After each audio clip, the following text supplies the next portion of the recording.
안녕하세요. 착한 설명충 모아요입니다. 모아요의 타임머신은 2017년 8월 30일 이후로 처음이군요. 노란 썸네일에 대해 아주 간단하게 설명하자면 간단하죠? 잼민이들이 언더테일만 보면 콧구멍 벌렁벌렁거리면서 아는 척을 하듯이 아재들에게도 그런 주제가 있습니다. 이 짤을 보고 소름이 똥꼬부터 차오른다면 지금 당장 옷장에 깔깔이를 꺼내와서 손을 들고 외치세요. 아프로디테 사랑해요. 초등학교 시절 선생님이 반에 책 하나씩 기증하라고 하는데 이 책을 가져오는 순간 이건 더 이상 책이 아닙니다. 근육간지 제우스가 한순간에 낙서로 동네 그지가 돼버리죠. 그만큼 인기가 엄청났다는 건데 이 책의 시리즈 판매량이 무려 1000만권, 100만권도 아니고 1000만권, 심지어 가격도 비싼 편이었는데 말이죠. 이렇게 엄청난 책이 왜 한순간에 버러우를 탔고 이렇게 엄청난 책을 요즘 10대 친구들은 왜 잘 모를까요? 여기엔 한숨없이 볼 수 없는 어른들의 사정이 숨어 있습니다. 만화로 보는 그리스 로마 신화, 저와 함께 알아보시죠.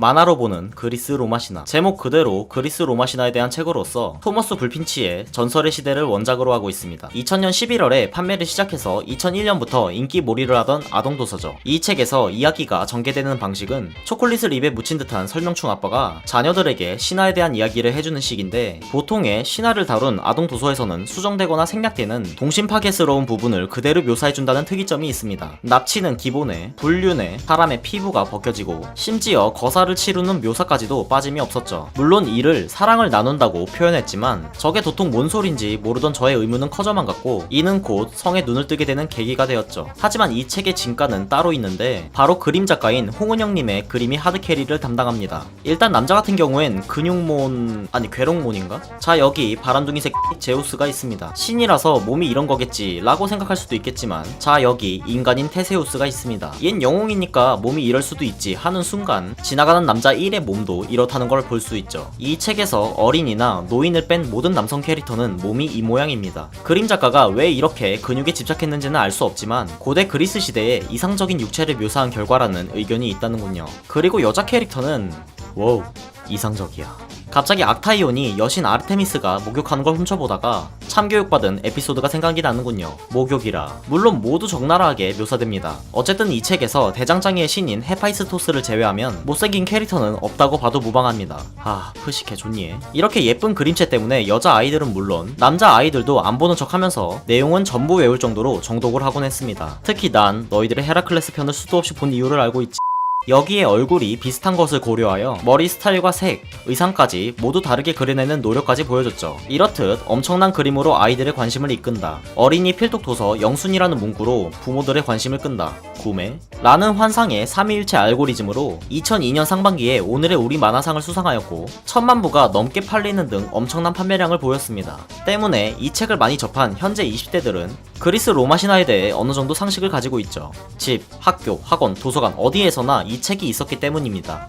이 책은 2001년까지 총 9권이 나왔으며 2002년부터 기존의 내용들을 개정 및 보충하고 10권부터 트로이 전쟁이 시작되는 내용으로 이야기를 계속합니다. 여기에 SBS에서 올림퍼스 가디언이라는 원작을 바탕으로 제작된 애니메이션 또한 만들어졌었는데, 일부 에피소드의 내용들은 원작을 아예 뒤엎어버릴 정도로 내용이 다른 경우도 있었지만, 같은 시기에 장금이의 꿈, 무한전기 포트리스와 함께 당시 방영된 국산 애니메이션 3대장으로 꼽히는 좋은 평가를 받았습니다. 인싸들만 재밌어하는 이 장면 또한 올림포스 가디언에서 나온 장면이죠. 저는 항마력이 딸려서 더 이상 못 보겠으니 빠르게 넘어가도록 하죠.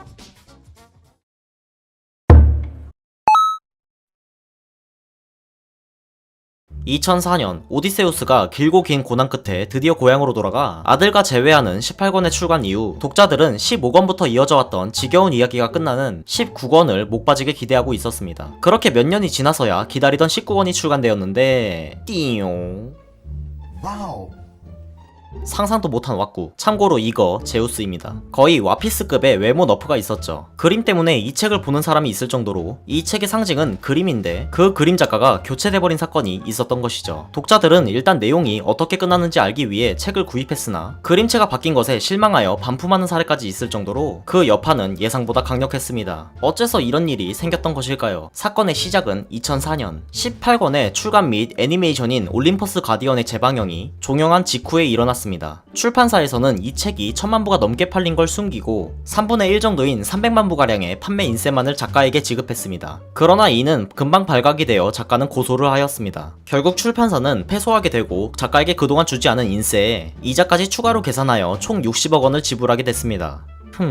이 책이 권당 10,000원이라고 쳐도 1000만 부면 1000억인데 이런 구린 일이 있었기 때문에 당연히 홍은영 작가는 더 이상 연재하기를 거부했고 출판사 측에서는 어떻게든 책의 시리즈를 마무리하기 위해 다른 작가로 교체하여 상상도 못한 왁구, 사건이 탄생해버린 것입니다. 또한 작가 측에선 자신이 그린 작품이므로 이에 대한 저작권을 요구하였으나 이 역시 인정을 받지 못하였고 심지어 2005년엔 출판사 측에서 올림포스 가디언 극장판의 제작을 방해했다는 이유로 홍은영 작가를 고소하기도 했습니다. 물론 이마저도 홍은영 작가가 승소했죠. 결국 홍은영 작가가 그렸던 기존의 1권부터 18권은 법원에서 출판 정지 판결을 받게 되어 정상적인 루트로는 사고 싶어도 살 수 없게 되었으며 2008년부터 외모 너프를 먹은 버전의 그리스 로마 신화가 정식으로 새로 출간하게 됩니다. 이 때문에 현재 10대 친구들은 이 작품을 아예 모르거나 안다고 해도 홍은영 작가 버전의 책을 본 적이 거의 없는 것이죠. 이 사건은 대한민국 출판 시장의 갑질 행태들이 적나라하게 알려지게 된 사건으로 당시 언론에서도 보도됐을 정도로 유명했던 사건이라고 하네요.